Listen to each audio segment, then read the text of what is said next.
Salut, c'est encore moi, Jade Thomas. Si vous ne le savez pas encore, bienvenue sur ma chaîne YouTube dédiée aux plantes, aux potagers et aux petits jardins d'intérieur. On me conseille toujours de demander aux spectateurs de s'abonner et de liker en début de vidéo, alors voilà, je le fais. N'hésitez pas à me soutenir. Bon, je sens que je commence à trop parler. Passons directement au sujet de la vidéo d'aujourd'hui. Bonjour à tous. Dans cette vidéo, je vais vous parler d'un sujet qui me tient à cœur, l'utilisation de l'eau de toit pour irriguer notre potager. Je vais vous expliquer comment récupérer cette eau précieuse, les avantages que cela peut apporter à nos plantes et quelques astuces pour mettre en place un système efficace. Restez avec moi pour découvrir comment transformer l'eau de pluie en un allié pour votre jardin. Par Larry Hodgson, 11 juillet 2018. Eau du toit pour le potager? Est-ce que l'eau venant du toit peut servir pour arroser les légumes? Source: www.pinterest. Sa question: est-ce que l'eau de pluie recueillie d'un toit de barre d'eau peut être nocive pour les légumes et autres plantes du potager?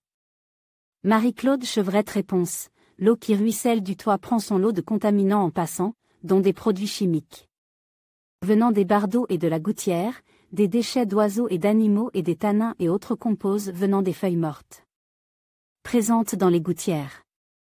De plus, des micro-organismes peuvent proliférer dans le réservoir. Donc, on l'a considérée comme non potable dans la plupart des pays, du moins, lorsqu'utilisée sans filtration.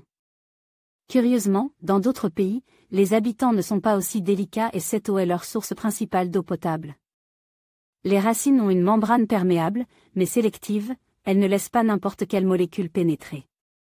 Source: www.scienceWhitm.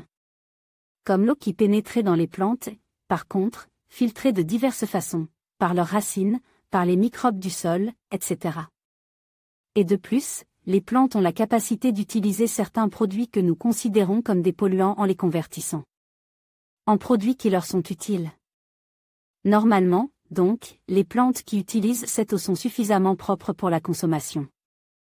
Pour éviter tout problème, il serait sage d'appliquer l'eau sur les racines seulement, pas sur le feuillage, au moyen d'un tuyau suintant par exemple. Si l'on s'en sert pour arroser le feuillage, il serait sage de le rincer avec de l'eau propre avant la consommation. Nos partenaires locaux. En conclusion, l'utilisation de l'eau de toit pour votre potager est une solution à la fois écologique et économique. En récupérant l'eau de pluie, vous contribuez à la préservation de l'environnement tout en assurant un arrosage efficace de vos plantes. N'oubliez pas de filtrer l'eau pour éviter les impuretés et de vérifier la législation locale concernant la collecte des eaux pluviales. En intégrant cette pratique dans votre jardinage, vous favorisez un potager sain et durable. Merci de nous avoir suivis, et à bientôt pour d'autres conseils de jardinage.